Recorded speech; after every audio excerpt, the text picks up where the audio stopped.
Ahora sí ya estamos en vivo. Aquí. Hola amigos, buenas tardes. Gracias por estar en este Facebook Live. Estoy muy contenta y un poco nerviosa, pero estoy feliz de que hayan aceptado la invitación. Este par de doctoras expertas, las quiero presentar. Muchas gracias por estar aquí. La doctora Norma Chavarría, pues es médico psiquiatra con 24 años de experiencia trabajando con pacientes con TDAH y 60 años viviendo con esta condición. Ella desde Argentina, Buenos Aires, hoy nos está acompañando. Muchas gracias, doctora. No, gracias a ti, Elisa.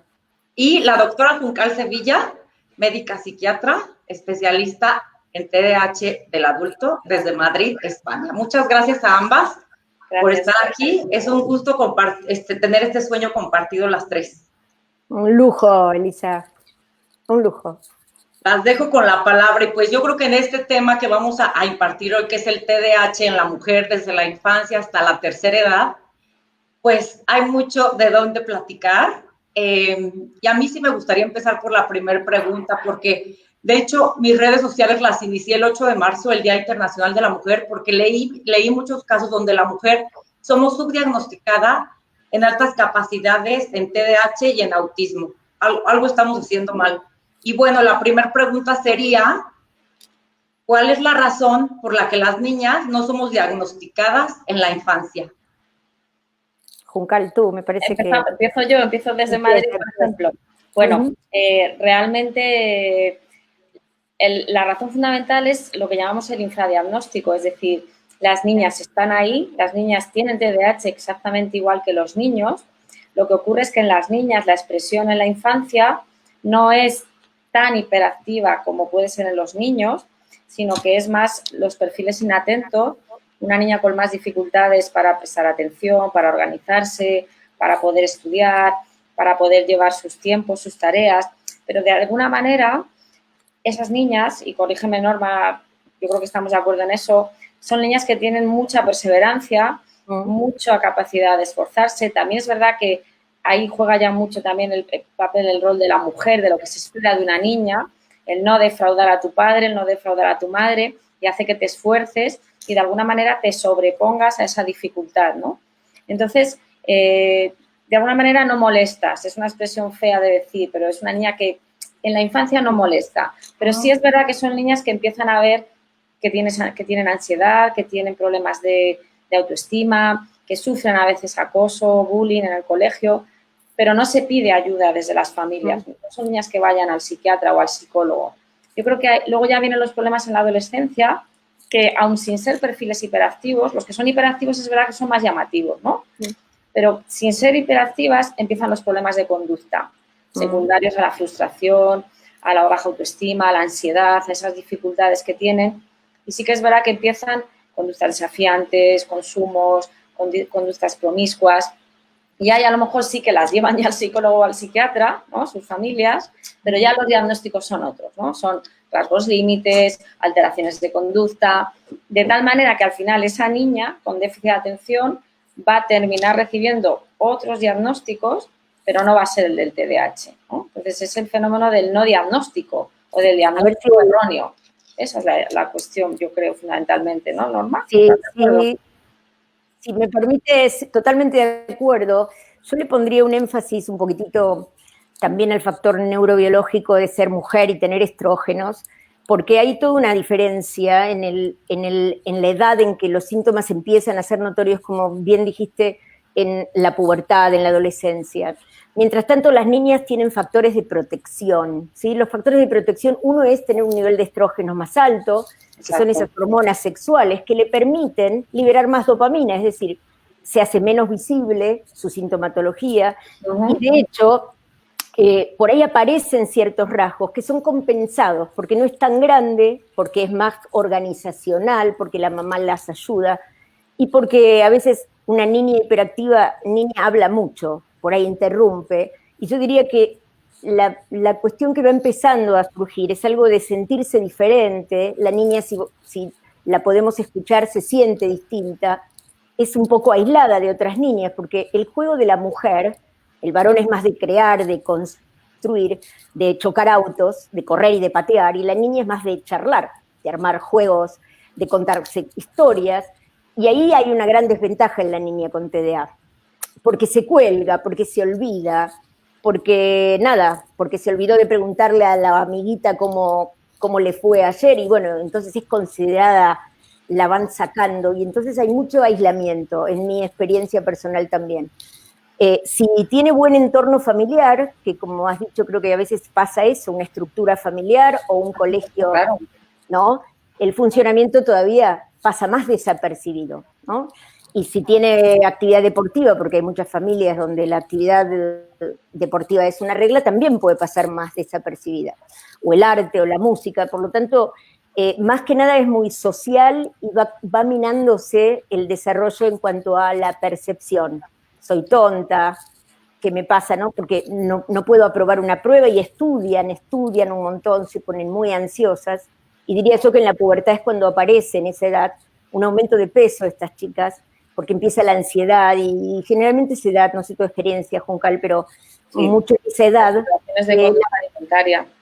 Igual, pero que muchas veces tienen ese diagnóstico, pero nadie se plantea que debajo haya un TDAH. Yo es una cosa que siempre insisto mucho a los colegas y a todo el mundo que quiere oírme, que siempre que veamos un trastorno de alimentación, sobre todo los perfiles más impulsivos, la bulimia o el binge eating, busquemos el TDAH, porque muy probablemente debajo haya un problema que no está diagnosticado, debajo del trastorno de alimentación. A ver, esto que dices, Juncal, sería extrapolable a todas las comorbilidades. Frente a cada morbilidad, si pudiéramos tener presente, detectar si hay algo de TDA, esas pocas preguntas salvaríamos en cierta forma obligadas. La vida, claro, porque, claro, sí, cubre los criterios de depresión, de trastorno alimentario. A ver, muchas niñas tienen a veces picking y se lastiman, ¿sí? Y entonces las uñas, no estar quieta. No, entonces, mucho de esto, el insomnio, y ni hablar de las migrañas chicas, de las migrañas que aparecen en los niños, ¿sí? En las niñas migrañas feroces. Entonces, tenemos que educar a los profesionales de la salud en general, pediatras lo mismo, para que incluyan esto en la observación, ¿no les parece?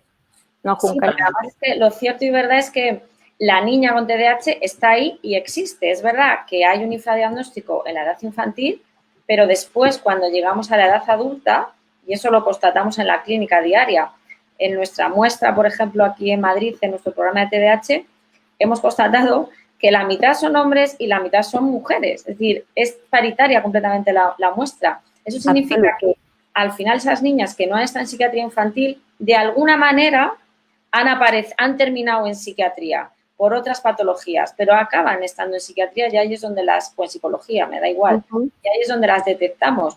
Y eso nos tiene que enseñar a que no es que las niñas no tengan TDAH, es que no están diagnosticadas, pero cuando empiezan los problemas acaban estando en el circuito de la neurología o de la salud mental y nos afecta exactamente igual que a los hombres. Lo que pasa que, insisto, el rol de la mujer es mucho más duro por lo que se espera de una mujer por el hecho de ser mujer. Se espera de nosotras tanto y cuando tienes TDAH es tan difícil siquiera llegar a la mitad de lo que esperan las personas de nosotros, que eso genera un sufrimiento que solamente lo puede entender la persona que lo padece realmente, ¿no? Porque si no es muy complicado entender. Por eso me parece, Juncal, que es tan importante esto, porque aparte la niña va creciendo sin ni siquiera saber qué le pasa, se siente realmente diferente al resto, y su comportamiento no es el esperable de la niña, prolija, delicada, la que va femenina, sí, y a mí me recuerda mucho porque mi madre tenía un especial dedicación a tratar de domesticarme y no pudo, ¿viste? Pero bueno, forma parte de entender que esa niña torbellino, como yo digo, que a veces se lleva puestas las cosas y que se mancha, se olvida las paraguas, se olvida las cosas, en realidad está mostrando su déficit atencional. Pero yo ahí siempre hago el matiz de no necesariamente son niñas torbellino. Así no, es. Simplemente son niñas que no cumplen los cánones. Hablaba simplemente tienen ansiedad, que están frustradas, que algo les pasa y no saben qué es. ¿no? Es que ese Por subgrupo eso, de mujeres que no identificamos como déficit de atención. por eso es importante, cuando empieza ese proceso de baja autoestima, entender por qué aparece esa conducta en donde son complacientes, ¿no? A todo el mundo le decimos que sí, estamos siempre sonrientes, como siempre dispuestos, y eso nos sobre agenda. Y es importante entender que la edad de la pubertad, que como bien lo dijiste, Juncal, empieza a haber más compromisos con la cuestión de los vínculos sexuales, tener esos vínculos en forma de fácil, sin registro, sin cuidados, lleva a problemas, ¿sí? No solamente a más número de parejas o a la promiscuidad o a problemas de enfermedades de transmisión sexual. Es importante tener presente todo lo que podríamos evitar si tuviéramos un diagnóstico en la niña, ¿no? A mí me gustaría intervenir ahí con un poco de mi ejemplo. Pues como algunos de ustedes saben, fui diagnosticada casi a los 40 años a raíz de una depresión muy grande. Pero hablando de la infancia, todo esto que dicen, yo lo sentí cuando fue mi diagnóstico. Todo lo que me decían, las preguntas, todo eso me veía en retrospectiva en mi vida. Decía, es que por fin alguien me está dando todas las preguntas, porque por años estuve en cursos de desarrollo humano y que inteligencia emocional, coaching, libros, psicólogos, terapeutas, y nadie sabía que tenía TDAH. Entonces, por eso cuando fue un cambio tan grande y que yo dije mi infancia, desde ahí empecé a sufrir porque tuve dificultades de aprendizaje matemático, torpeza motriz, discalculia, tenía todo lo que era lateralidad cruzada. Por eso crecí hasta mis 40 años pensando que era tonta. Imagínense, o sea, es muy, muy frustrante. Y así llegamos las mujeres. Uh-huh.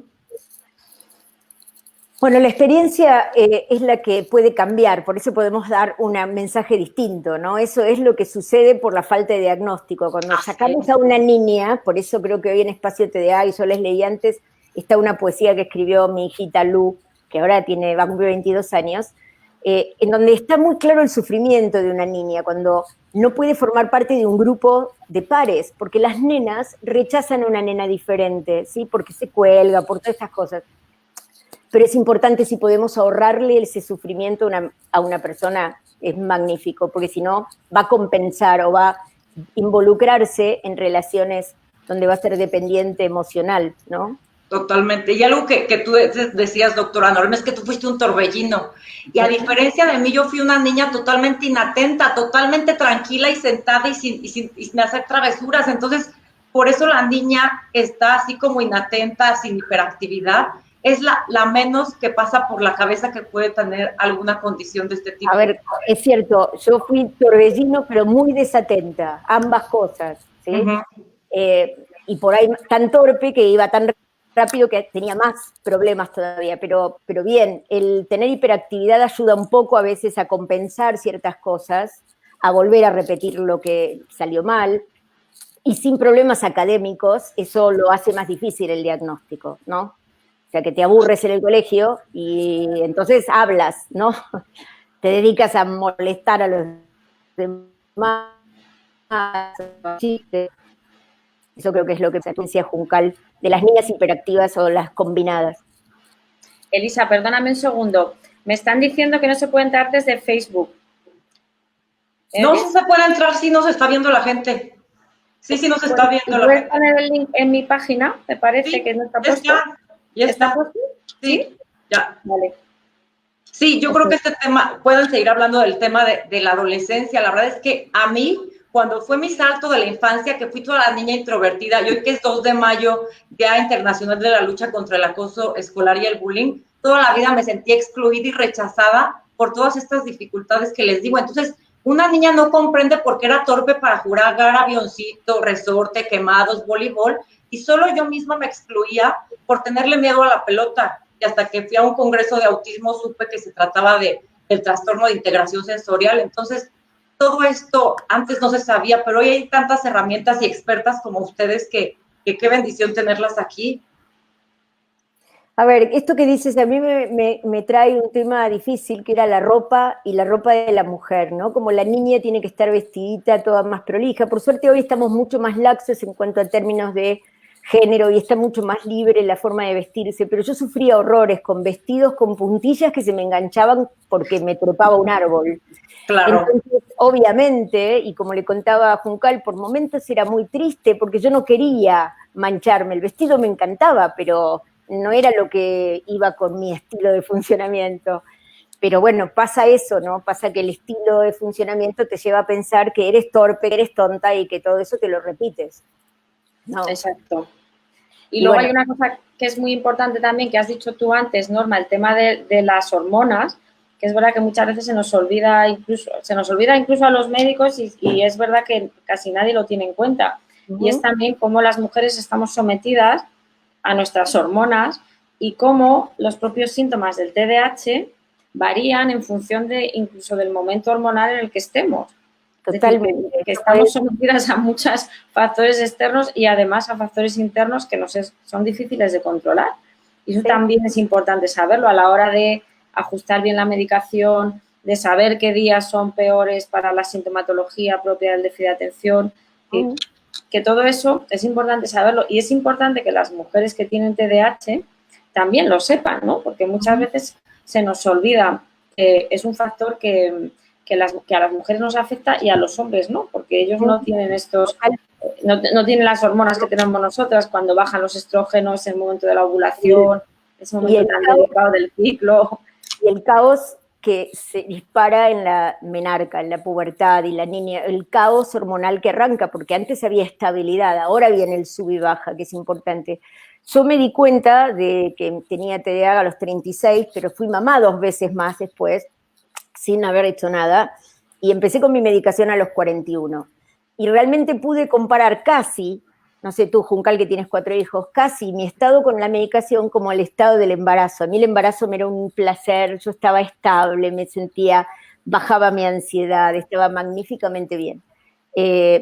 Y creo que por ahí una de las cosas es que pasa cuando empieza la oscilación. Es muy peligroso el puerperio, porque hay un descenso brusco de las hormonas, pero bueno, es importante acompañar a una mujer, porque yo siempre digo, la mujer no va a estar medicada si está diagnosticada y tratada. Y hay que acompañar muchísimo a una mujer porque el embarazo lleva y conlleva un montón de variaciones y de cambios en la vida, ¿no? Y más si tiene un niño más, ¿no? Tú querías hablar un poco de eso, si querés que ahondar más en la adolescencia antes que pasemos a hablar. A mí me gustaría ahondar en la adolescencia precisamente porque yo tuve muy mala gestión de emociones. Yo en mi adolescencia no me sentía, de las niñas de mi edad, siempre me sentí más chica.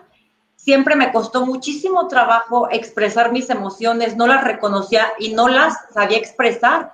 Entonces, mientras mis amigas de 18, 20 años se estaban casando, yo ni siquiera sabía lo que era tener novio, ni siquiera sabía lo que era saber cómo expresarlas, porque para mí era un sufrimiento. No sé si se deba a que hace 3 meses también me diagnostican autismo leve, no sé si esa dificultad es un tipo como de alexitimia. No sé, no puedo ver como los límites, pero yo creo que es importante hablar de esta adolescencia con ese, pues que llegamos con una hiperactividad, ahí ya empieza como toda nuestra mente creativa, todo lo que da. Yo reprobé 2 veces, reprobé saliendo de secundaria, saliendo de prepa. Entonces, no sabía ni qué estudiar porque yo pensé que era mala para todo. Si me explico, era como yo, era para qué soy buena. Entonces, la gestión de emociones, no saber para qué eres buena, me llevó a mis 18 años a plantearme que yo para qué vivía, ¿me explico? Entonces, creo que la adolescencia, por eso hay muchos adolescentes, también hay que orientarlos y ustedes nos pueden compartir de esta etapa de la adolescencia. Claro, porque yo creo que en la adolescencia, aparte de lo que es ya el cambio hormonal que experimentan, sobre todo las mujeres, pero bueno, también hay que hablar de los hombres que también sufren el TDAH, lógicamente, aunque hoy estamos hablando de mujeres, ¿no? Como las chicas. Claro. También es verdad que el TDAH ya de por sí te confiere una gran dificultad para gestionar las emociones, una gran dificultad para poder tener, digamos, un estado emocional basal estable, es decir,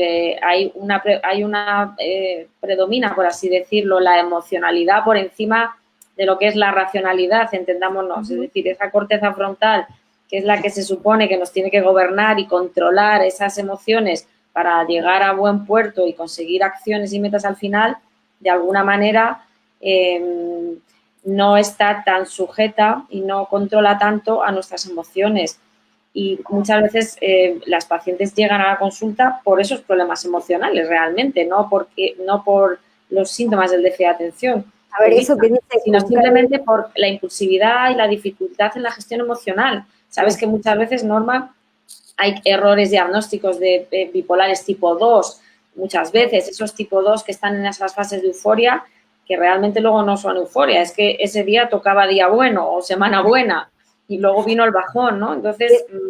Es importante esto que dices, Juncal, y pensándolo en la mujer, ¿no? Esto de cómo se va a mostrar, cómo se va a manifestar, en qué momento de su ciclo, cuáles son las formas, porque la adolescente también puede tener un problema emocional, pero antes no había en el diagnóstico del DSM síntomas o aceptación de que las emociones formaban parte de este trastorno.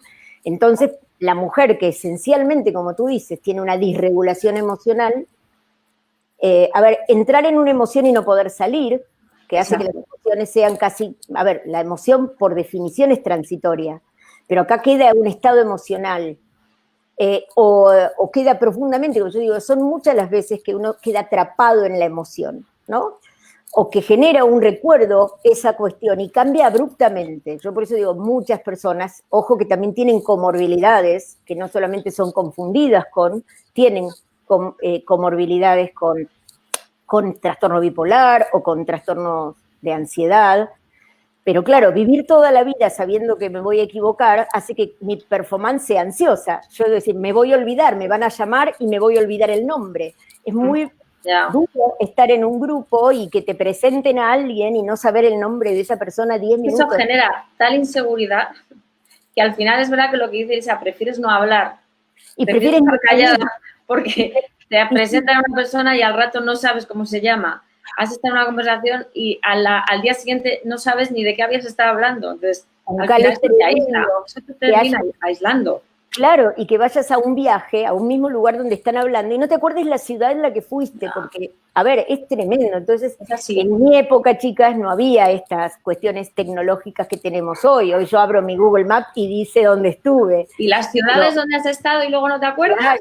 Claro, por eso me pasaba. ¿Te has recorrido medio mundo y luego no te acuerdas? No, entonces es muy importante entender que tenemos que, por eso yo digo, primero viene la fase de psicoeducar, de entender qué es el TDA, cómo se presenta, que no se asusten los papás cuando pensamos en una niña con TDA, que no piensen que es un rótulo de por vida. El rótulo va a ser el de tonta, el de imbécil, el de poco inteligente que se va a poner sin tratamiento. El estigma al final. El estigma es ese. En cambio, tiene todo un potencial para poder desplegar. Yo creo que es importantísimo que el mensaje también llegue a las mamás, a los papás, de que no es que hay diagnósticos por doquier, pero es muy alto el porcentaje de niñas que están, porque los varones también lo tienen, y coincido contigo que son iguales, se manifiestan distinto. Entonces, no podemos dejar de mirarlas. Yo creo que es obligado buscarlo siempre en las mujeres. Es una cosa que insisto muchísimo siempre en el trabajo diario.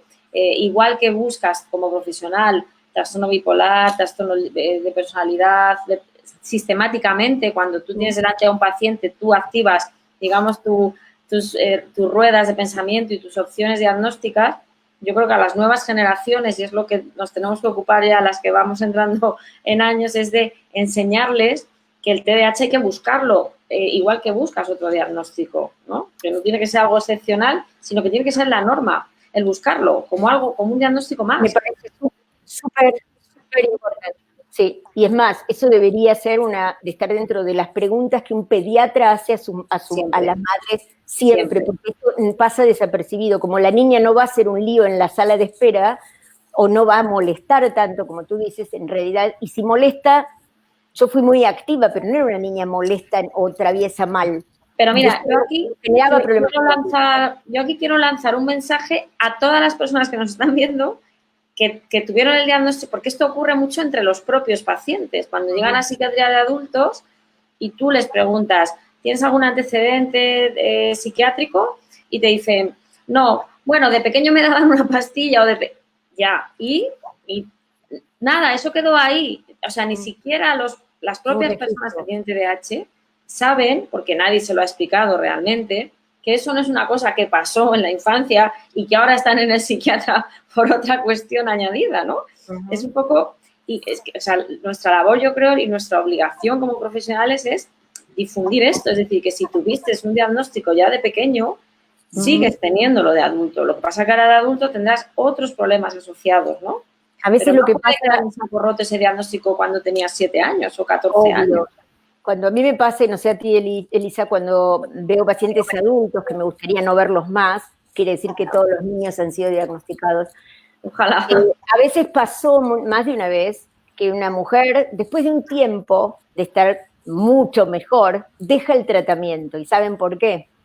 Porque el cambio es tan fuerte que el marido, la pareja, la familia dice, este tratamiento a vos te hace mal, porque dejó de comportarse como era, sumisa, tal vez demasiado complaciente, o haciendo todo por todo sin decir que no a nada. Entonces, a veces es importante esto, darle el proceso que decías, Juncal, al tratamiento, que no es solo una medicación. No, la medicación es el 50%. Toda una transformación, porque una persona que creció creyendo que era tonta, que era torpe, no va a sacar... Pero no solamente, yo creo que no solamente es el tonta, el torpe, es también ahí quizás hago más hincapié en cuando las adolescentes ya empiezan a tontear con las drogas, con los porros, con el alcohol, las relaciones sexuales, con esa necesidad de buscar, yo siempre digo la paz, ¿no? De buscar esa inquietud que tú llevas dentro, ese malestar, y al final vas buscando esa tranquilidad con las relaciones sexuales, con los consumos, con las conductas desafiantes, ¿no? Y ya además porque a veces no eres la tonta, porque a veces eres una persona muy inteligente, con mucha capacidad, y bueno, pues vas sacando los estudios, y eso por lo menos te salvaguarda, ¿no? Pero entonces tienes que arrastrar otras etiquetas que son incluso también mucho más dañinas, ¿no? De irreverente o maleducada o, ¿sabes? ¿No? Sí. Eso también marca una mujer al final, ¿no? Pero es importante porque esto que decimos es lo que va a formar esa personalidad, ¿no? La va a ser reactiva, ¿por qué? Porque la dejan aparte o porque su forma de contacto es la pelea o el generar un conflicto. La defensa. Cuando en realidad no saben resolver un conflicto por una cuestión neurobiológica, es una función ejecutiva cerebral la de resolver problemas. Y evidentemente al no tenerlo, cada vez que hay un problema, corta la relación y se acaban. Amistades muy pequeñas, cortas todas. Entonces digo, es muy complejo, es muy importante el rol que tenemos los padres, las madres, siguiendo esta evolución de cómo interactúan nuestros hijos. Porque a veces vemos que hay familias constituidas desde ese lugar, conflictivas, cortan con todos y están aislados, porque tienen esa dinámica también genética. Entonces es importante verlo, ¿no? Yo creo que es importante que ustedes hablen del tratamiento multimodal, que mucha gente no sabe, relacionado a tu pregunta, doctora Norma, mucha gente no sabe en qué consiste el tratamiento multimodal. Y yo creo que es básico. Cuando hablamos de niños, se habla mucho más frecuentemente del tratamiento multimodal. El niño está en el colegio, se incluye psicopedagogía o una psicóloga educativa, un terapeuta de familia y el tratamiento farmacológico. Para mí, no sé tú, Elisa, que tienes esa experiencia en adultos igual, para mí no puede haber tratamiento solo farmacológico. Para mí también. Edad. No puede existir el tratamiento que es solamente una persona que viene por la receta y nunca hizo ningún trabajo, tampoco tiene que estar todo el tiempo en trabajo terapéutico, pero sí tiene que procesar ese proceso de reencuentro con quien realmente es. Muchos pacientes dicen, la medicación me va a cambiar, y yo le digo, vas a saber quién sos. La medicación de acá arriba no sos. Claro, pero la medicación no lo cambia negativamente. Yo siempre digo, yo soy esta persona que soy, que es la que estaba debajo de toneladas de cosas feas, gracias a la medicación y a la psicoeducación y al trabajo que para mí es importante. Entonces, siempre tenemos una pata que tiene que ver con eso, con el trabajo terapéutico, con la sanación, con el coaching, a ver, no es una sola forma. Lo único que yo siempre digo es, y perdón a aquellos que están involucrados en el psicoanálisis, pueden seguir, pero en otras áreas, no con TDA. El psicoanálisis para el TDA genera una diversificación que no es buena, ¿sí? Porque pierden el hilo, no tienen un foco, y hay que trabajar muy puntualmente con el paciente, ¿no? Hay un trabajo muy de coaching activo, y la persona tendrá que hacer su proceso, pero me parece que esa es mi experiencia, no sé tú, Juncal. Yo creo que en relación al tratamiento, mi experiencia es que el 50% del tratamiento es el diagnóstico.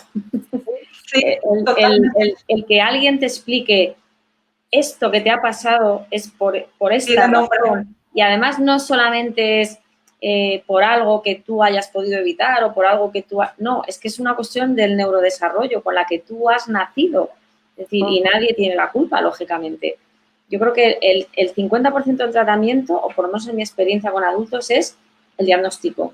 A partir de ahí, y la medicación es fundamental, porque es verdad que a nivel neuroquímico es necesaria, porque es algo que no podemos sustituir con otra cuestión, pero creo que además lo que falta para terminar de abordar, por así decirlo, un tratamiento, es el autoconocimiento, el entender en qué consiste realmente el trastorno, el entender que hay cuestiones que son puramente neurológicas. Es decir, que cuando ellos o tú les dices, es que no me estás escuchando porque estás en otra cosa, es porque es una cuestión neurológica, es porque tu cerebro está la mitad del tiempo en fuera y la otra mitad en otras partes internas funcionando en sus ensoñaciones, y es verdad que no escuchas, ¿no?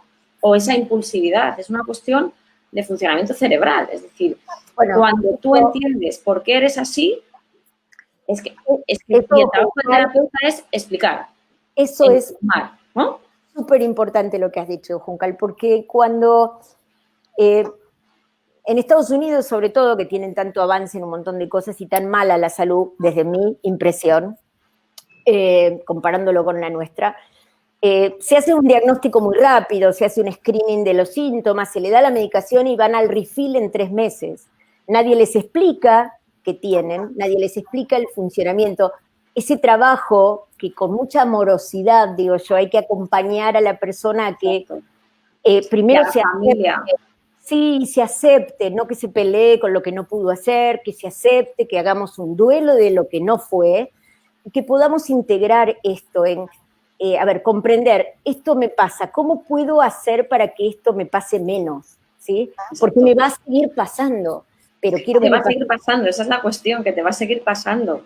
Pero, entonces digo, es muy importante el trabajo que hacemos, pero ese trabajo que yo tengo un pizarrón en el consultorio donde les muestro el cerebro, una aplicación y todo, tiene que internalizarse, porque si no la gente dice, bueno, pero lo hace a propósito.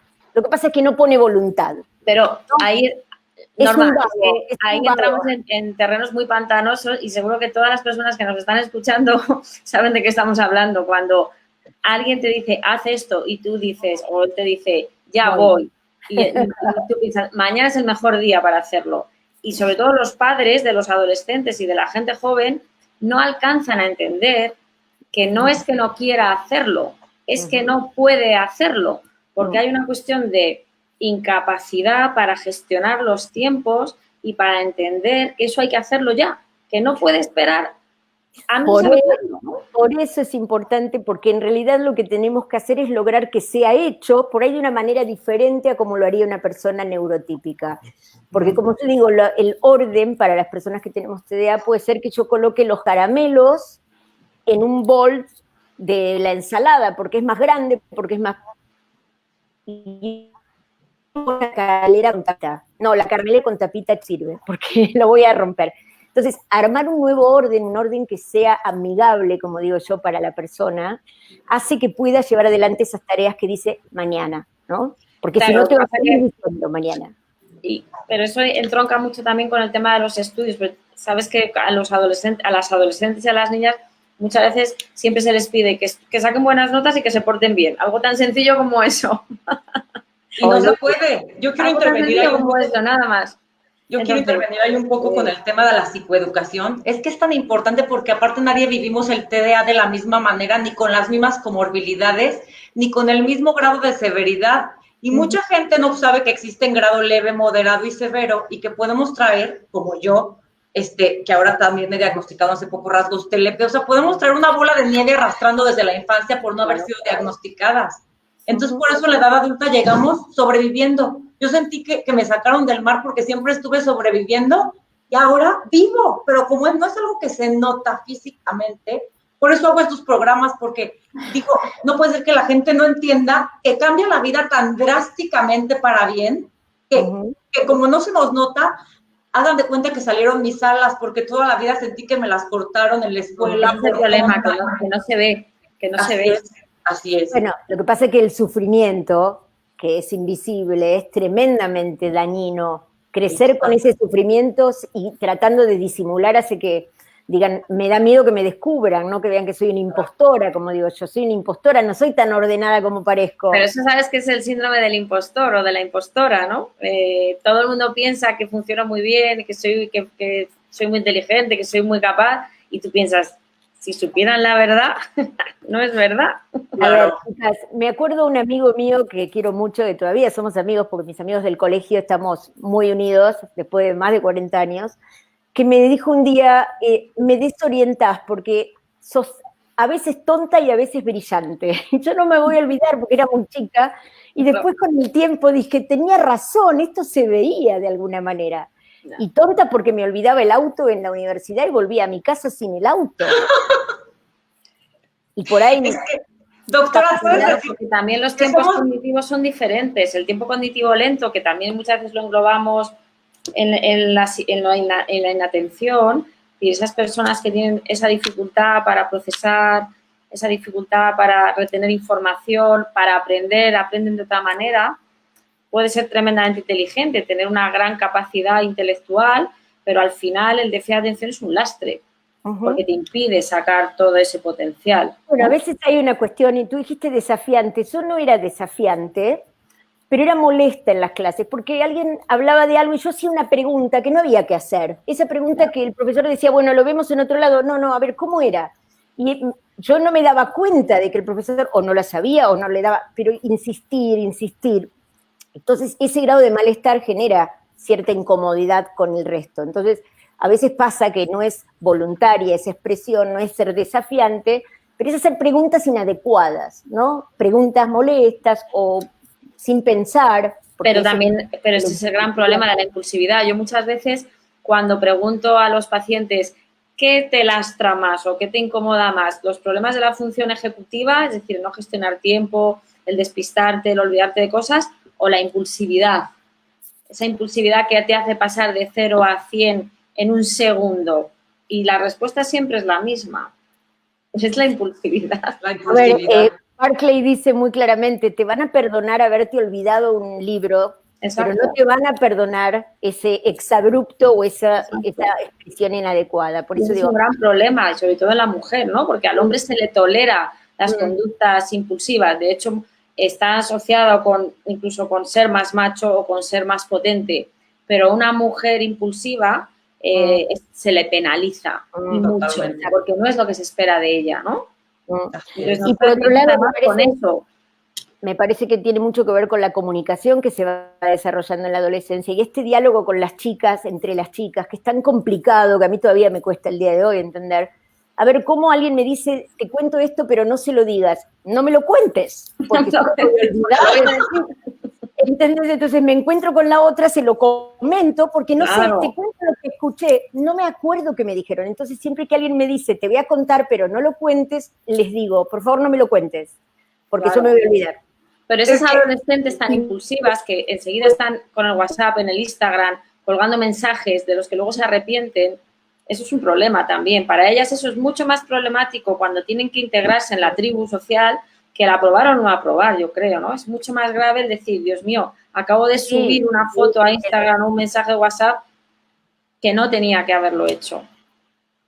Yo creo que yo también llegué a perder amigos, relaciones de pareja por esa situación de impulsividad. Y entonces esto es muy triste porque ya cuando pierdes amigos, o sea, perder cosas ya es normal, por así decirlo, pero cuando pierdes ya ese tipo de cosas ya vas arrastrando con mucho dolor porque dices, es que me enganché en esa plática y por mismo Facebook me puse a pelearme, o sea, y ahora pues obviamente con el tratamiento ya dejo que la vida fluya, ya bajó mi impulsividad muchísimo y ya no me estoy enganchado de cualquier plática. Y has dicho algo que me parece importante en la mujer también, es la impulsividad emocional, no solo la impulsividad de accionar o de hablar, la emocional, en el que ese cambio emocional que tiene que ver con todo esto lo lleva a enojarse mucho, todo mucho, ¿no? A ponerse muy angustiada, a estar con muchos temores, mucha inseguridad. Y de hecho, muchas mujeres con TDA que no tuvieron diagnóstico no estudiaron por creerse incapaces, por no sentir que podían aplicar a un estudio, ¿no? Porque ya crecieron con eso y si se metieron en el camino de la maternidad, bueno, ahí se enfrentaron a otro tema, ¿no? Ser madre y tener TDA es todo un desafío. Esa era mi siguiente pregunta justamente, ¿cómo se vive la maternidad cuando tienes TDAH? Bueno, compartimos dos experiencias diferentes, así que Juncal, puedes hablar de lo que hablábamos hoy y me gusta y yo cuento lo que me pasaba a mí. Bueno, yo creo que cuando tienes un TDAH y eres madre es un reto. Es un reto, sobre todo, además, si tienes algún hijo con TDAH. Es decir, eso ya es otra liga. Ahí ya es complicadísimo porque es tu espejo de alguna manera, ¿no? Cuando tienes un hijo o una hija en tu casa que es tu espejo, es difícil, es muy difícil. Pero sí que es verdad, yo quiero de todas maneras lanzar también un mensaje positivo, porque estamos hablando de la dureza de tener un TDAH, de lo difícil que es verdad que es muy difícil y eso siempre lo decimos, esto es una lucha diaria. Siempre hay pacientes que nos dicen, esto es como llevar el palito en la rueda continuamente y en el momento que aflojas un poco, que sueltas la rienda, este coche de caballos se va y nos estampamos todos.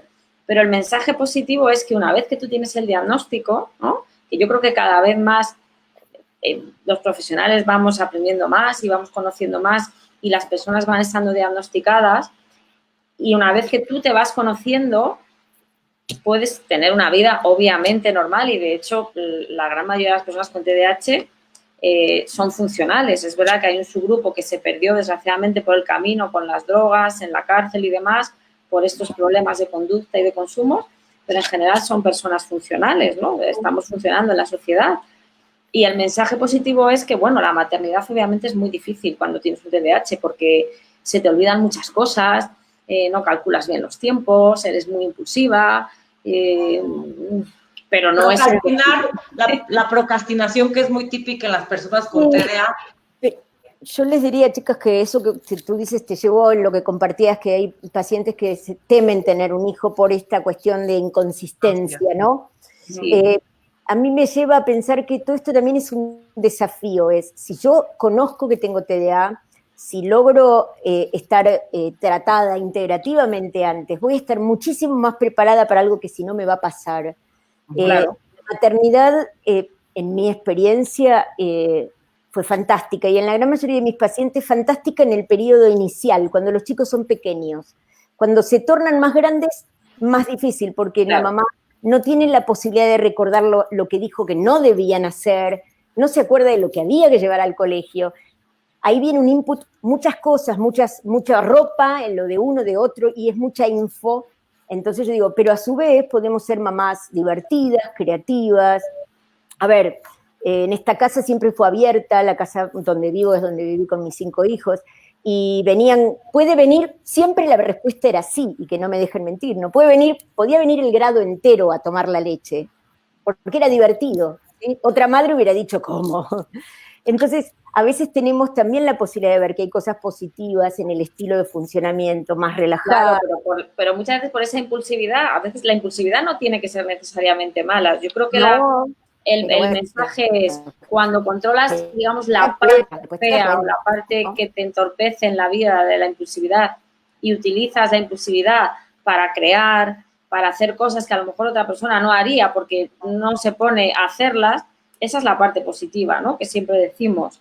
Esa capacidad de generar ideas y esa capacidad de tener 1000 circuitos de pensamiento, que es verdad que la medicación atenúa y que la medicación atempera, ¿no? Pero que están ahí. Y que otras personas neurotípicas no están. Juncal, que dijiste vos me hace acordar a mí mucho que cómo cambió mi maternidad sabiendo lo del TDA, con Lucía sobre todo. A ver, cuando nosotros entendemos el porqué de la conducta de un niño o de una niña como madres y tenemos herramientas para ayudarlos, no es solamente el tratamiento que reciban, sino el entorno en el que se crían, en el que crecen.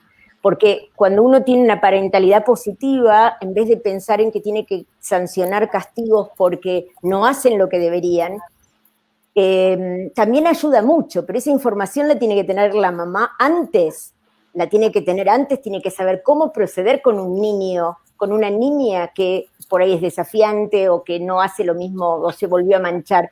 Entonces, es muy importante todo lo que es prevención de trastornos emocionales posteriores, porque las mamás podemos ayudar muchísimo en la forma. Es fundamental que la madre que tiene un niño con TDAH entienda cómo es el TDAH, porque entonces ves a tus hijos, ves a tu hijo con otros ojos, ya no le ves como ese niño que te quiere fastidiar, como ese niño que te desobedece sistemáticamente, sino que entiendes que si hoy no se ha levantado de la cama en todo el día y se ha quedado pegado a la tableta, es porque se le ha ido el tiempo y porque por más que tú le hayas llamado 7 veces a comer, a ducharse, él está desconectado.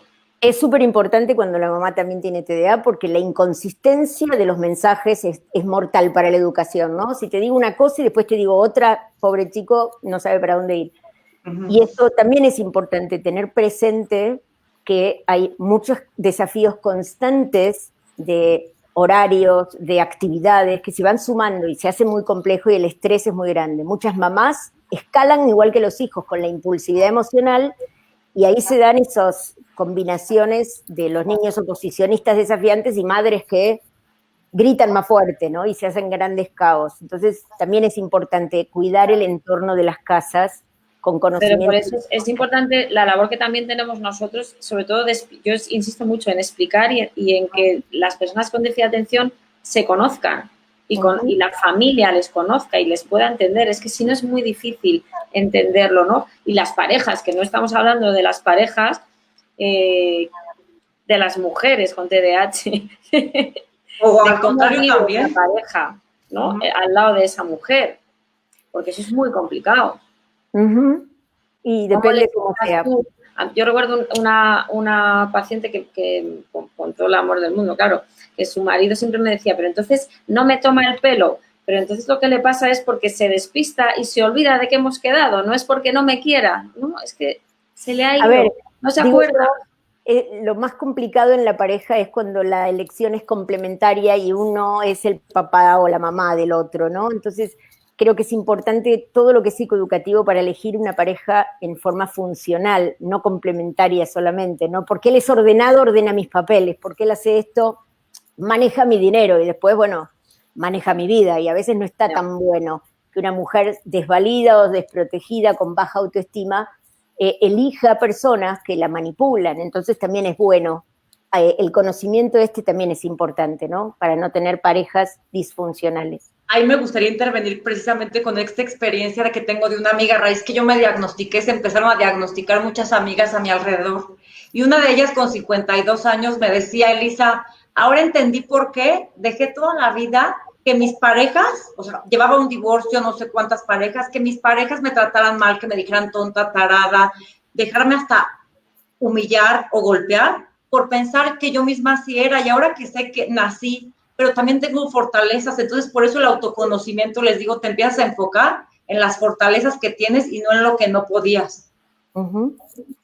Es súper importante eso, y por sobre todas las cosas, eso habla de mejorar la visión que tenemos de nosotras mismas, ¿no? O sea, esa sensación de yo merezco el destrato porque me olvido, merezco la crítica todo el tiempo, y yo digo, bueno, no, puedo hacerme cargo, porque la persona con TDA al principio tampoco hace cargo de su error, porque no, esa función es ejecutiva, entonces no puede reparar y por ahí dice, no, culpa a un tercero, yo no fui, fue aquel. Cuando se puede hacer cargo de su situación, es cuando arranca la resolución del problema, ¿no? Si me puedo hacer cargo, no me merezco el destrato, no merezco el destrato. Eso exacto. En luces grandes, así, no merezco el destrato, pero de nadie, ni de mi jefe del trabajo, ni de un profesor, ni de un hermano, ni de mis padres. Ni de ti misma. Exacto. Ni de ti misma, que a veces la peor enemiga eres tú. Exacto. Bueno, eso ya cuando vas ahondando en esto, pero bueno, es importante eso, crecer con autoestima es diagnóstico temprano, es magnífico, nos ahorramos mucho trabajo, Juncal. Yo siempre digo, me encantaría no tener trabajo, me encantaría que todos los pacientes se diagnosticaran en infantil, en psiquiatría infantil, y no tuvieran que llegar a la consulta de adultos, pero bueno. Eso me parece que en una pequeña síntesis, sin entrar todavía en, a ver, yo tengo 60 años, todavía siento que tengo muchas posibilidades de hacer cosas hasta físicas porque me gusta la tierra. Pero entiendo que la menopausia, por la cual yo ya atravesé, estoy en la menopausia, estoy en la posmenopausia, empeoró mis síntomas un montón. ¿Sí? Pero por la caída de estrógenos. Claro, por la caída estrogénica. Obvio. Pero es lo mismo que ocurre en la ovulación. Sí. Esa caída estrogénica en el momento de la ovulación. ¿Cuál es mi recomendación? Una vida más simple, hacer mindfulness si pueden, que es muy bueno, ayuda un montón, todos los días ejercitarse, aprender algo nuevo, seguir tratando de estimularnos, hacer ejercicio físico y tener una dieta muy sana. No hablamos hoy de eso, pero eso es muy importante. Al tener déficit de atención, podemos no saber que tenemos hambre o podemos no saber que ya no tenemos hambre y seguir comiendo. Entonces, comer mal, comer desordenado, tener una dieta con cosas no nutritivas, no buenas, hace que de alguna manera tengamos una vida que se le agrega un problema, ¿sí? O sea, el tema nutricional para mí es súper importante. No es verdad que has dicho una cosa muy importante, que es el tema del deporte. Y es una cosa que muchas veces las mujeres se nos olvida, y es cuando tienes un déficit de atención, yo siempre pienso que solamente la medicación no es suficiente, solamente la terapia no es suficiente y el deporte tendría que formar parte de la terapia. Pero tiene que ser el deporte que a ti te guste, no el deporte que toca hacer porque eres mujer. Porque a lo mejor a ti lo que te gusta es hacer boxeo, porque a lo mejor a ti lo que te gusta es hacer escalada, cosas que a lo mejor no son propias de una mujer, ¿no?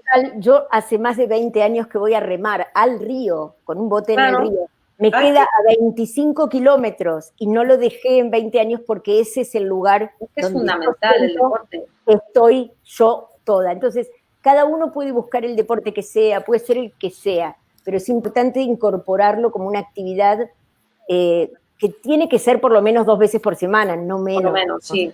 Por lo menos, y que dure, ¿no? Un ratito entre medio. O sea, consciente. Mindfulness para mí es una ayuda impresionante en el TDA, es tema de meditar, el tema de centrarse, el poder hacerlo, porque hay que aprender, pero ayuda mucho en la toma de conciencia, que nos cuesta tanto. La toma de la hora, que es muy difícil para este cerebro, ¿eh?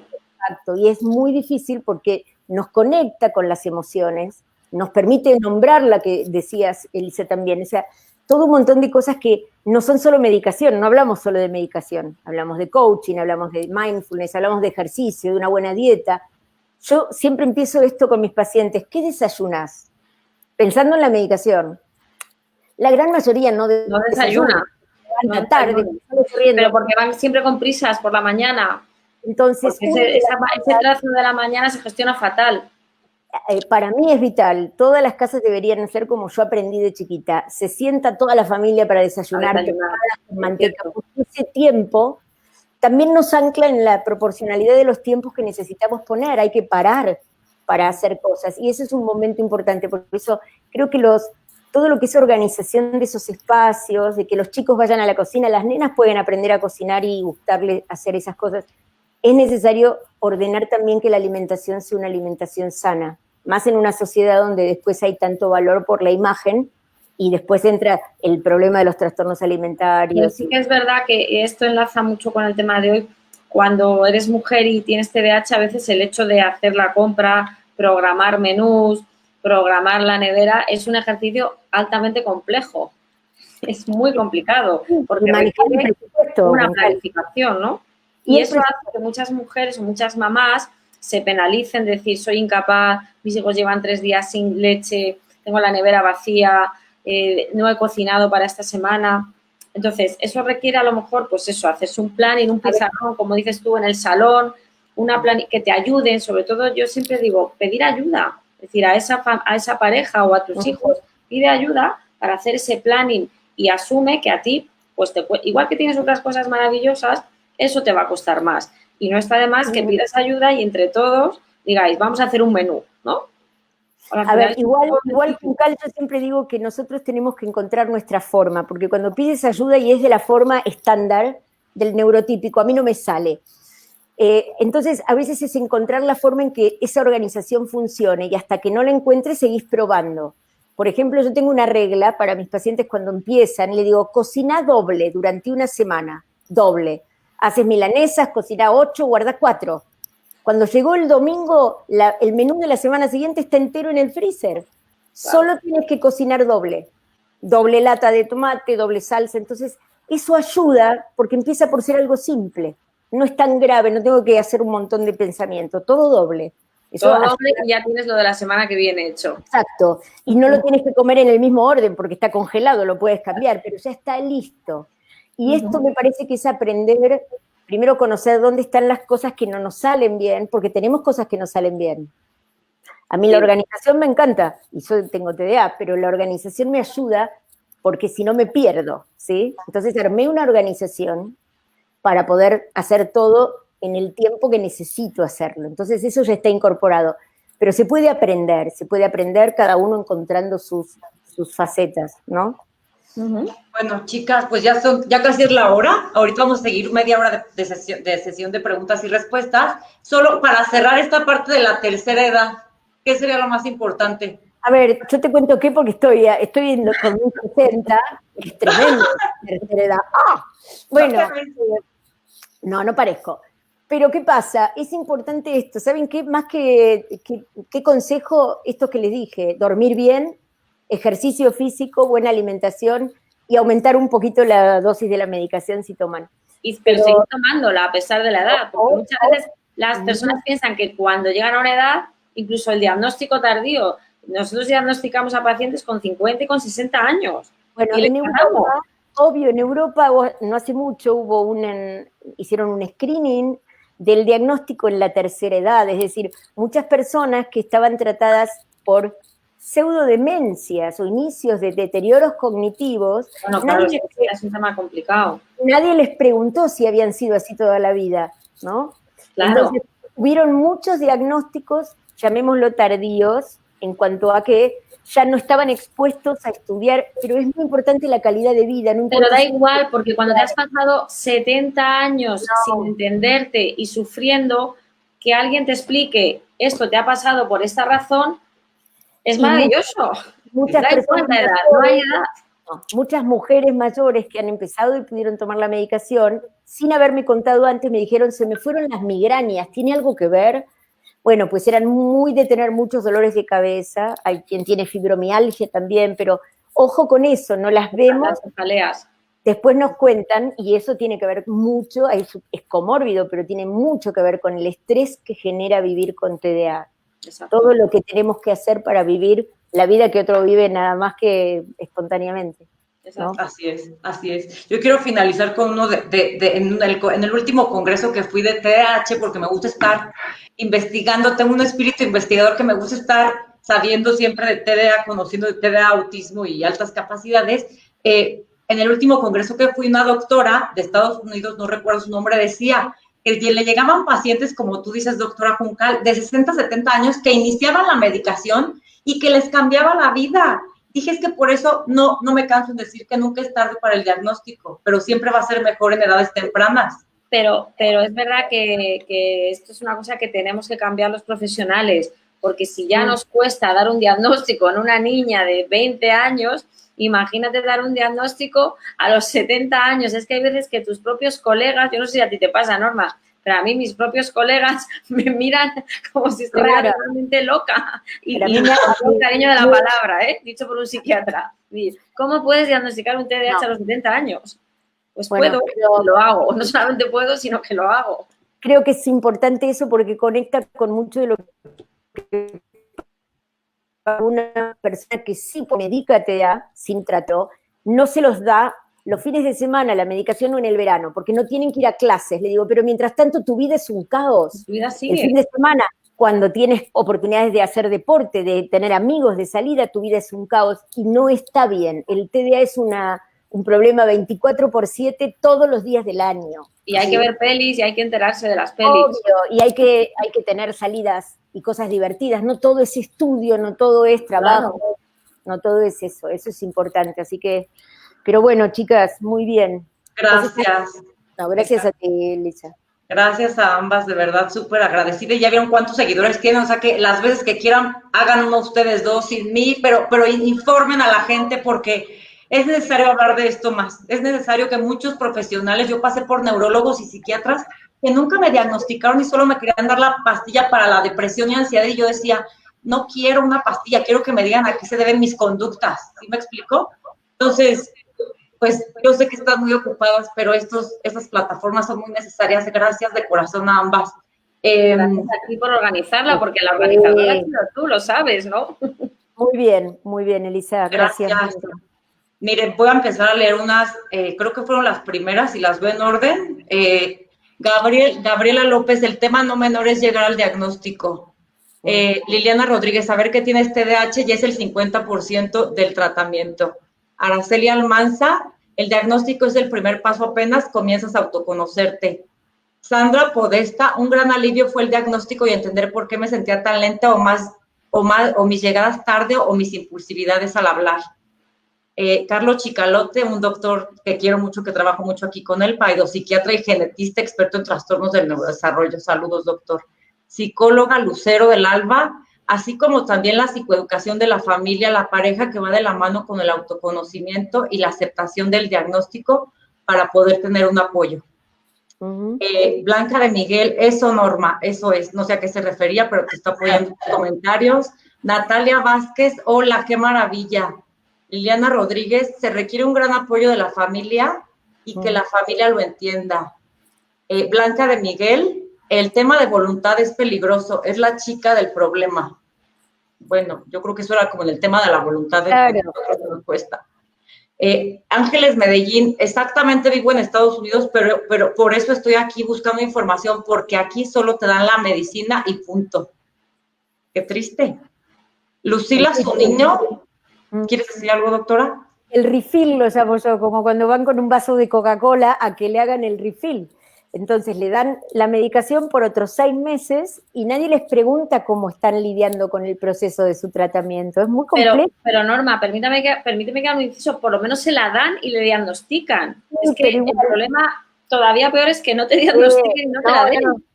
Pero igual están muy solos porque no hay formación, no hay falta también esa formación del trabajo, como tú haces, lo que te haces también tú, este compromiso acompañando a un paciente mucho tiempo, porque se sienten mal al principio, ¿no? ¿Quién soy? ¿No?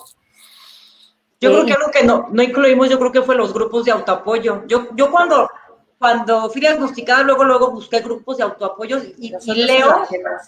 Yo sí lo hago. Es una bendición, porque es como si vas con las personas que funcionan igual que tú y compartes por qué te sentías tan diferente y por qué funcionabas diferente.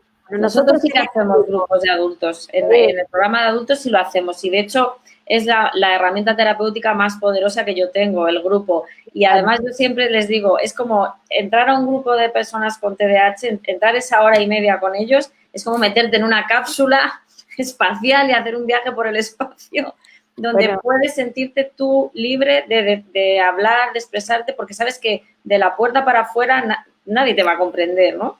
Y los grupos son maravillosos, son lo mejor que yo hago en mi día a día. Yo tengo grupos hace 20 años que sigo haciendo talleres y los talleres ahora los estamos teniendo en la compu por la cuarentena que tenemos por COVID, pero creo que es el lugar más maravilloso de toda mi experiencia profesional. Yo digo, es un espejo, vos ves el otro moviéndose, expresando lo que le pasa, tu experiencia, el ayuda, la comunidad, la red que se arma tan bonita que digo yo, en donde la comprensión está dada, la risa, cuando alguien llora. Mucha risa en un grupo con TDAH. Claro, y el respeto cuando alguien también puede llorar y contar su historia y ayudarse mutuamente, que es en sí mismo para mí una maravilla. Cada uno de los grupos hay gente que hace años y es importante fomentar eso. Me parece súper importante, Juncal. Los grupos son sanadores. Sí. Yo cuando fui diagnosticada, los grupos los encontré en Facebook y estaban hechos en España. Y hoy agradezco a ellos porque hoy hay gente de todo el mundo y cada día leo como cada día entran más personas con diagnóstico de 30, 40 años y acaban de ser diagnosticados muchos porque acaban de diagnosticar a sus hijos. Lucila Zunino, además de la dificultad de la activación dentro de las funciones ejecutivas que fallan, pues todo lo que ya dijimos, ¿no? Y las funciones ejecutivas cerebrales, Lucila, la gestión emocional. Es la regulación emocional es una falla también ejecutiva. Entonces, También. la disfunción ejecutiva, y después yo diría, para agregar esto, que esa misma disfunción es como zapatos chicos. Si caminas con zapatos chicos, te salen ampollas, que no son el problema, pero son consecuencia de vivir con el problema. Entonces, muchas veces se generan problemas en cuanto a la relación con los demás por este estilo de funcionamiento. Pero bueno, es todo disfunción ejecutiva cerebral. Todo, sí. Totalmente de acuerdo. Carlos Chicalote, doctor, ¿cómo lidiar con la inconsistencia?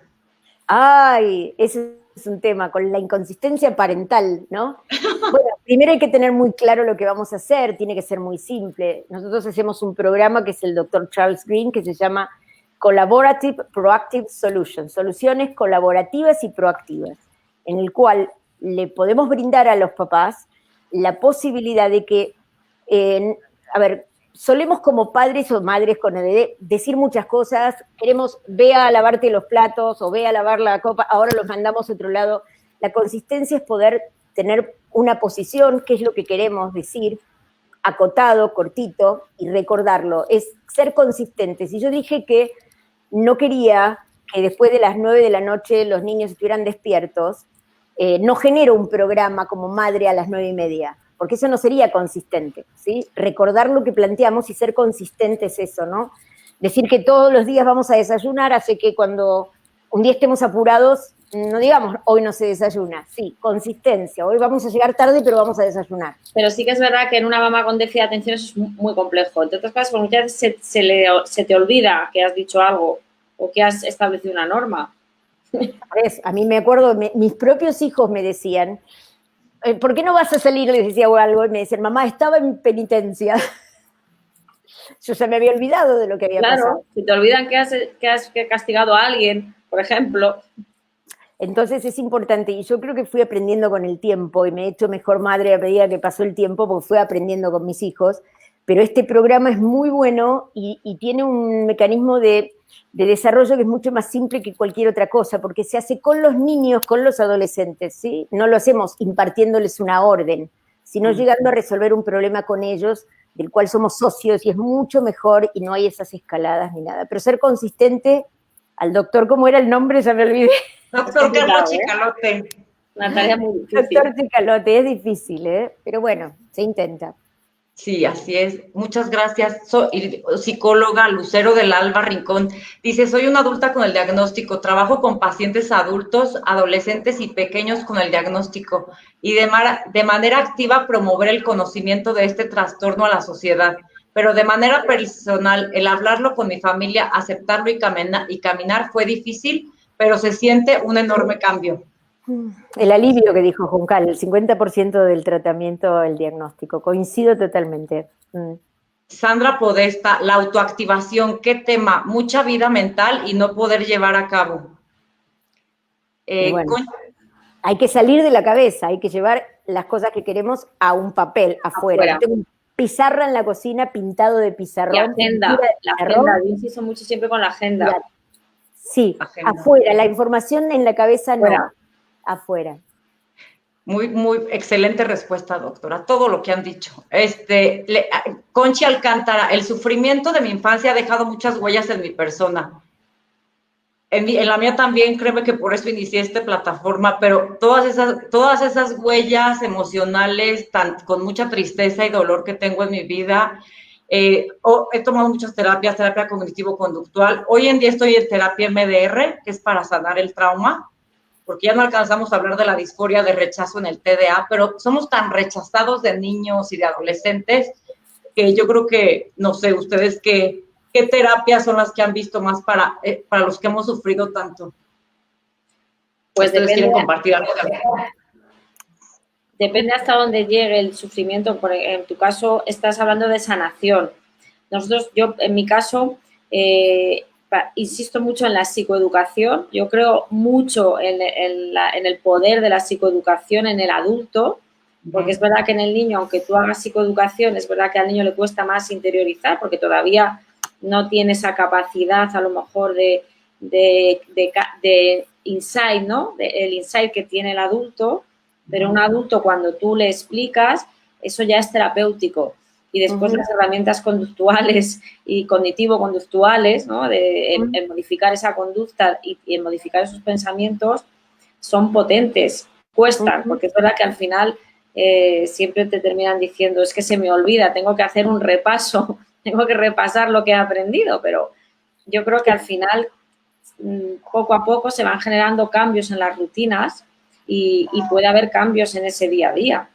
Lo que es importante, Juncal, cuando hay un terapeuta que no es, suponte tú o yo, que estamos medicando y controlándolos, es que tienen que saber mucho de TDA, tiene que ser muy empático, tiene que ser muy comprensivo, tiene que saber mucho de psicoeducación, porque todavía es el día de hoy que yo veo que muchos terapeutas se enojan porque su paciente se olvidó la cita. A ver, es parte de su sintomatología, o un neurólogo se va a enojar porque un paciente tuvo una convulsión cuando tiene epilepsia. Entonces, es complicado llevar una consulta de TDAH. Yo sé que alguno de mis pacientes me está oyendo y pueden dar fe que yo hay veces que incluso tiro la toalla. Hay días que he dicho, lo dejo, no puedo más. Si alguno me llega fuera de cita, de hora o fuera de día, ya cierro la consulta, no puedo más. Pero al día siguiente te reciclas y vuelves a estar ahí porque ellos también te gustan. A ver, yo entiendo eso como una de las causas, chicas. Siempre dije, ¿por qué siendo tan pocas las personas que estamos trabajando en esto y habiendo la posibilidad enorme también laboral, hay poca gente que se dedica a trabajar con esto? Porque es muy difícil. Es muy difícil. Porque es muy difícil, muy desgastante, que viene el paciente y te cuenta que se compró un nuevo teléfono, pero no te puede pagar la consulta. Y después te dice, ay, perdón, me tengo que ir porque tengo que depilarme y está en la mitad de la sesión. Y lo tenemos que ir acompañando hasta que se encausa. Genera una... A veces lo haces más de madre casi. Como contratransferencia negativa, ¿no? Recordarle las cosas, pero yo creo que se encausan. Sí, cuando se encausan es cuando parten con su bagaje de cosas, ¿sí? Que es importantísimo que se lleven toda esa comprensión. Y tú dijiste algo que me gustaría contarles, porque yo no soy psiquiatra de niños, pero mis pacientes fueron trayéndome sus hijos y sus sobrinos, y en muchos casos, hace muchos años que hago esto y leo un montón, pero un niño una vez vino y yo le expliqué con 10 años, haciéndole un dibujo de su cerebro, todas las conductas y cómo estas situaciones, como esos cablecitos, no podían ir. Le dije, bueno, esta medicación, esta pastilla va a ser un puente, ¿sí? Cuando vino a los 15 días, casi corrió y me dice, Norma, estoy lleno de puentes. Ay, qué bonito. Bueno, es que así se siente. Hasta que sí, de la emoción, a que sí. Sí, y eso es lo importante. Yo creo que yo no podría medicar, y de hecho no estoy en contra para nada de la medicación en la infancia, porque es necesario medicar cuando es un problema neurobiológico, pero sí de que le digan a un niño que toma vitaminas. No, eso es una falta de respeto. Cuando un niño sufre porque tiene TDA, tiene que entender lo que le pasa. La psicoeducación para los niños es maravillosa. Pero primero tienes que explicárselo a los padres, porque ese es un tema muy delicado y ese es un tema de cuando esos padres no quieren medicar a los niños y les privan de un tratamiento en contra de un criterio médico. Yo lo que les digo siempre es, si su hijo tuviera diabetes, si tuviera que usar insulina, si no querrían que los pinchen. Claro, pero dicen, bueno, pero yo puedo medir la glucosa. Bueno, pero el sufrimiento de tu hijo es realmente algo muy importante. Yo creo que todo lo que es esto de psicoeducación no es solamente de las personas, es sociales, de los médicos, para que dejemos de estar emitiendo juicios de valor acerca de existe o no existe, la medicación es buena, es mala. A ver, es un desorden neurobiológico que tiene la mayor respuesta al tratamiento farmacológico que cualquier desorden. Totalmente. Pero la labor es nuestra, la labor es del profesional, porque si tú al padre o a la madre le explicas, pues un poco como lo has explicado tú con los puentes, le explicas cómo funciona el cerebro de su hijo y le explicas que la medicación que le estás dando no es una droga, no es un veneno, no le vas a hacer adicto, sino que cada minuto que le tratas es un minuto de vida que le salvas, porque yo lo veo así, es cada minuto de diagnóstico y tratamiento es un minuto de vida que te estoy salvando de otras cosas peores que te van a pasar. Yo creo que cuando los padres conocen eso, el problema yo creo que es la falta de información. Por eso el hacer estas plataformas y la labor de divulgación que tenemos, aparte de labor de clínicos, creo que es fundamental en el TDAH, es fundamental. Y cada paciente, como vos dijiste, Elisa, que una vez que después de tu diagnóstico, muchas amigas tuyas, yo siempre digo que cada paciente se torna una posibilidad. Yo digo, educo a un paciente, ese paciente va a educar a su familia, va a educar a otros. Tenemos que hacer cadenas, como esa cadena de favores, en donde cada uno va a llevar y ser portador de este mensaje normalizador, porque esto no es un problema de patología, es normalizarlo. Es del neurodesarrollo. Uno nace rubio, otro nace morocho, uno con ojos. Y bueno, tener TDA. Es otra forma de estar en el mundo. Y podemos aprender muchas maneras de poder manejarlo. Y también tenemos que saber eso. Tenemos que saber que no vamos a poder hacer tal vez el mismo orden que Mary Kondo, pero que tenemos nuestro orden, ¿sí? Así es, no, es un placer, es una gozada todo lo que estoy con ustedes aprendiendo. Dice Araceli Almanza Lamas, una gran amiga de aquí, que es una fundación con TDA, dice, así es, aprendemos a sobrevivir.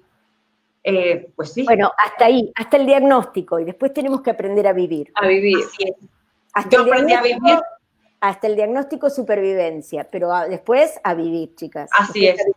Y aceptarse, porque yo digo, empieza el proceso de aceptación que es tan importante, aceptarme como soy, aceptar que me voy a manchar, por ejemplo, hace que yo diga, bueno, no voy a almorzar ahora porque voy a mancharme, voy a almorzar como si fuera un niño, me voy a manchar seguramente y después me voy a cambiar. ¿Por qué? Porque cuando me mancho me frustro, pero me voy a manchar. Y aceptar que siempre se te va a olvidar algo cuando te vas de viaje. Y no tan dramático, ¿no? Como tratar o de superar todo o de ocultar todo. Yo digo, cuando nos relajamos y aceptamos cómo somos mucho mejores, porque el estrés hace que tu cerebro funcione mal. Entonces, cuando estás relajada, cuando estás mucho más distendida, A ver, yo en los congresos en Estados Unidos hacía eso, que me cambiaba, iba caminando con zapatillas y vestida en esa época, como para un congreso había que vestirse bien, ahora con un jean está bárbaro. Y yo me ponía los tacos en la puerta sentada en la escalera y me subía las medivacha en una escalera, ¿sí? No en el baño. Entonces, a ver, yo digo, bueno, para mí eso era quién era yo, ¿sí? No estaba reparando en eso. O sea, no hoy lo haría en la escalera, lo haría en el baño, pero iría con las mismas zapatillas porque sería muy poco práctico ir con tacos caminando 6 cuadras, ¿sí? O sea que tenemos que aceptarnos quiénes somos y cómo funcionamos. Así es. El doctor Carlos Chicalote nuevamente nos pregunta, ¿para las mujeres deberían de cambiar los protocolos de intervención? ¿Qué tenemos que hacer para que eso suceda? ¿Protocolos de intervención terapéutica? Sí, protocolos de intervención terapéutica. Yo creo que volvemos al origen, ¿no? El buscar el buscar los síntomas, hacer una historia biográfica en las mujeres adultas y diagnosticar. Porque una vez que diagnosticas es lo mismo, es lo que estamos hablando todo el tiempo. Ya has hecho la mitad del camino. El protocolo es diagnosticar, buscar y encontrarlo y diagnosticarlo y tratarlo. Igual que en el hombre, ¿no? Sí, es verdad que luego hay unas connotaciones en la mujer, el tema hormonal, el tema del hormón. Por ahí los ajustes hormonales, o en la época del embarazo, o en la época de la posmenopausia. Así es. Silvina Santander, me emociona sus palabras. Mi hijo tiene TDAH y ahora me doy cuenta su sentir. Araceli Almanza Lamas, el síndrome de la impostora, el delirio de persecución es de lo poco que se habla, de que hace rato lo hablamos. Wilder González, felicitaciones, yo soy neurólogo y debemos seguir educando. Gab Namías, sos genial, Norma. Araceli Almanza Lamas, comenzar a difundir información correcta. Gab Namías, nuevamente, sí, ella lo hace años. Araceli Almanza Lamas, soy mamá de 2 jóvenes con TDAH y trabajo de manera multimodal en una asociación en Irapuato, Guanajuato. Es muy cansado hacer esta parte de integración de la familia al TDAH. Sí, porque muchos se resisten por miedo y por desinformación. Sí, son los peores. Hay que seguir. Es que es un trabajo, este es un trabajo no acaba nunca, mucho más complejo. No acaba nunca. Sandra Podesta. No se puede leer, no se le puede dar un hito, no, hay que explicarlo.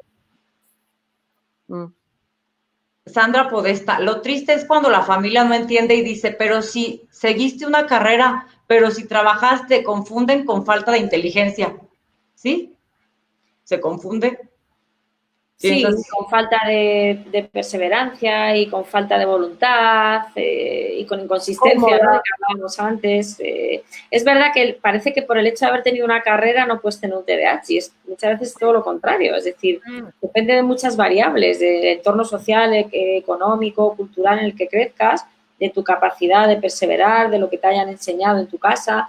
Y es una cosa que hoy en día tendríamos que quitarnos ese cliché, ¿no? De si tienes un TDA no puedes tener una licenciatura. No solamente no puedes, sino que puedes ser doctora, puedes ser profesora universitaria, puedes ser ejecutiva en la banca, es decir, puedes hacer mil cosas en la vida.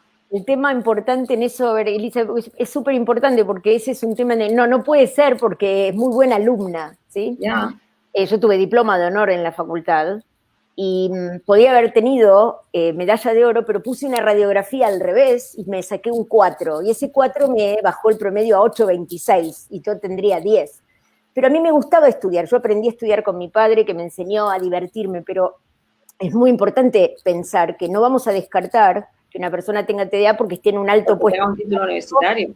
O porque tenga un título, o porque no tenga problemas académicos. Exacto. Porque la insatisfacción crónica de no saber qué quiero, de no saber, ¿no? Esto lo dijiste tú, Elisa. Yo terminé el colegio secundario y decía, yo puedo prácticamente hacer cualquier cosa menos abogacía, porque no me gustaba. Pero puedo estudiar lo que sea, me pones y estudio. El tema era saber qué quería, ¿no? Porque en el fondo es eso. Entonces, a veces lograr es un camino. La satisfacción, la sensación de plenitud, que es tan importante, ¿no? Así es. Psicóloga Lucero del Alma Rincón nos dice, así es, súper importante, saludos desde México y a seguir adelante con esto, falta mucho. Blanca Radiante solo nos pone sí. Jimena Tripichio, somos todas las mujeres de hablar todas juntas. Pues, sí, pero con TDA podemos hablar más. Aquí un ejemplo claro. Bueno, dos, la doctora Norma y yo con TDA. Sí, María Inés Zucarino, somos muy literales y racionales. Me pasa mucho la literalidad a mí, no sé si también sea con los TDA, pero la literalidad, yo no soy tan racional. Ay, depende, esto depende. Yo diría, mi hija diría que soy Virgo, por eso soy racional, no porque sea literal. Pero bueno, hay muchas... Racionalizar, ¿no? No, tampoco. Y otra cosa es, y eso lo hablamos, Elisa, hay veces que hay dentro del TDA, y no porque sea TEA, algunos síntomas que son parecidos, ¿sí? A ver, el que a mí la ropa me moleste, me pica, si es apretada, me la tengo que sacar y yo no tengo TEA, pero toda esa sensibilidad auditiva, el otro día hablábamos de distintos tipos de, a ver, si alguien abre un caramelo en una conferencia a 10 metros míos, yo lo escucho, y me molesta. Bueno, ahora medicada no, pero eso era terrible. Pero entonces, por la ausencia de filtro del estímulo. Ausencia de filtro, y entonces no por eso digo tengo TEA, pero es importante no generalizar, pero también incluir, ¿sí? Cómo funciono desde ese lugar, ¿no? Si siento que soy muy rígida, si siento que soy muy, ¿no? Sí. Psicóloga Lucero del Alma Rincón dice, exactamente, las mujeres nos obligan a seguir con estándares establecidos y con los hombres son más permisivos. Sí, es lo que hemos dicho antes. Así es. Blanca de Miguel, ¿cómo os parece lo que decimos y somos los TDAH? No entendí la pregunta. ¿Cómo dice? ¿Cómo os parece lo que decimos y somos los TDAH? Quizá quiere decir que ¿qué nos parece la expresión de soy TDAH? ¿Puede ser eso? Probablemente. Sandra Podesta, hiperactividad al hablar, interrumpir en niños se da también. Sí, claro. A ver, la hiperactividad, ¿sabes cuándo se ve también? Porque a veces no es en cambiar de proyecto constantemente. Empezar acá, hacer allá. No es solamente el hecho de que sea la motora. No es solo hablar o treparse, es empiezo esto, me engancho con esta actividad y me voy a otra, ¿sí? Tengo todo el tiempo. Es morder las uñas, es morder una pierna, es estar con el boli. Es mover así sí, claro. Así es. Blanca de Miguel, quiero herramientas. Pues esta es una gran herramienta y que siga. Empieza por hablar. Las herramientas son el doble. Se queda con lo de la receta ella. Doble. Cocina una semana y la otra la tenés congelada. Es un tip. Tip, no tip. Araceli Almanza Lamas, es parte de la educación familiar, social y educativa que se va repitiendo. María Inés Zucarino, impulsividad es igual a falta de filtro. Y es como una falta de tiempo para pensar, en realidad. La impulsividad es la acción que no me dio antes La falta de control. La falta de pensar qué hago. A veces una persona puede hacer algo impulsivo que no es visible, ¿no? Que no es visible como interrumpir. Así es. Puedo apretar Enter y comprarme un pasaje de avión. Así es. Y bueno, ya casi acabamos 5 minutos. Sandra Podesta, lo bueno de saber es que se puede comprender a la gente con ira o comportamientos de amigas. Exacto. Una amiga con TDAH, es mejor conocerla para entenderla y quererla. Sí. Así es. Blanca y radiante. Ya no dejo hablar a los demás. Yo no dejo hablar a los demás y me cuesta mucho darme cuenta. Tengo TDAH. Pues que empiece el tratamiento, ¿no? Empieza el tratamiento, pero bueno, ya es consciente de que le pasa. Así es. Ya es un paso. Y es un gran paso, ¿no? Gabna Mías, sí, la impulsividad emocional está a flor de piel. La falta de control emocional. Yo muy bien, luego dice Blanca de Miguel nuevamente, yo fui a mi psiquiatra Seguridad Social y me dijo que yo era como era y me tenía que aceptar y que el TDAH es una bobada. Bueno. Esa no fui yo. No, gracias a Dios no fuiste tú. Jimena Tripicho, realmente es un reto. Yo soy TDAH, pero mis hijos no, y se matan de risa de marcarme cosas. Siempre que ella se mate de risa, todo bien, porque en realidad... No bueno, la vivencia es así. Si la vivencia es así, ella se ríe y no genera gran costo, bienvenido sea. Es un estilo de funcionamiento. Para hacer diagnóstico de TDA tiene que haber sufrimiento. Tiene que haber alteración y sufrimiento, claro. No tenemos. Estilo de funcionamiento TDA hay un montón. Así es.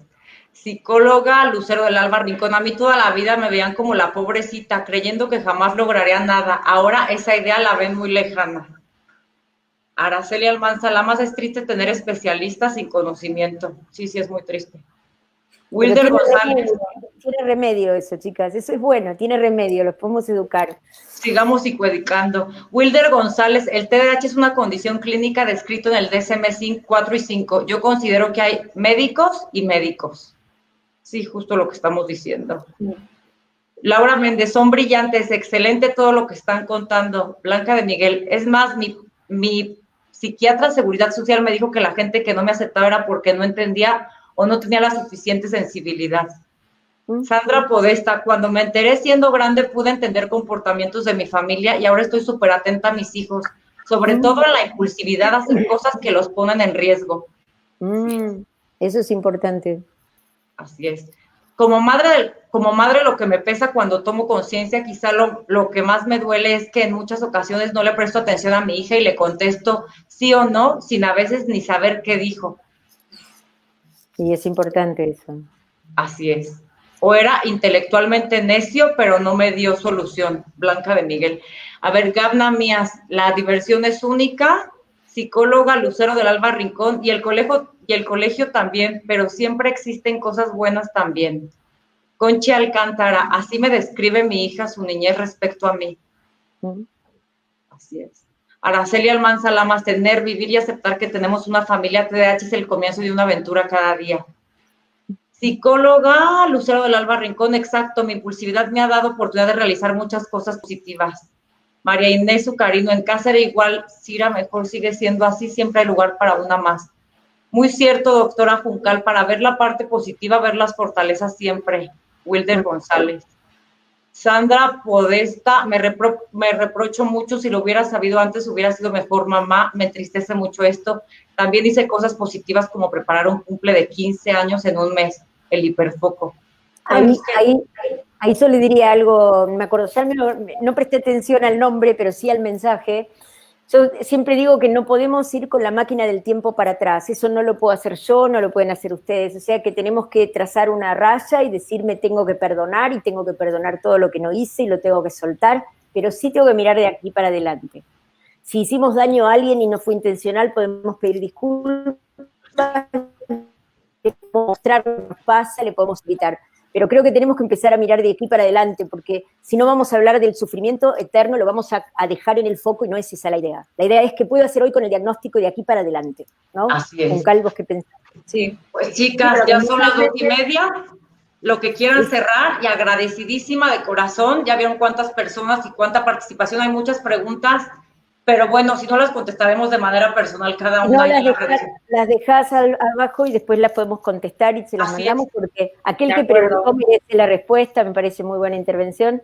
Yo personalmente te agradezco un montón, Elisa, por haber generado esto, a vos, Juncal, porque te había conocido, pero no te había conocido antes. Creo que este es un trabajo enorme, pero hermoso. Para mí sigue siendo hermoso seguir psicoeducando, seguir compartiendo esto, porque por cada uno de hoy, como digo en cada charla, si hoy, después de hoy, una sola mujer, una sola niña se siente mejor, esto vale la pena. Ese es mi mensaje. ¿Sí? Yo quiero darte las gracias, Elisa, por haber organizado este encuentro. Para mí es muy importante el haber podido llegar también a los países donde estáis vosotras, a México y a Argentina. Para mí ha sido muy importante y muy emocionante, tengo que decirlo, ¿eh? Muy emocionante hasta las lágrimas. De verdad. Pero les agradezco muchísimo a las un abrazo del corazón. Las admiro mucho y gracias. Gracias por ser parte de mi inspiración. Gracias por ser parte de mi inspiración. Y agradecer a todas las personas y a todas las personas que se mantuvieron ahí escuchando. Claro. Ahí escuchando. Bueno, claro. Un abrazo. Muchas gracias a todos. Nos vemos. Beso. Chao. Bye, bye. Chao.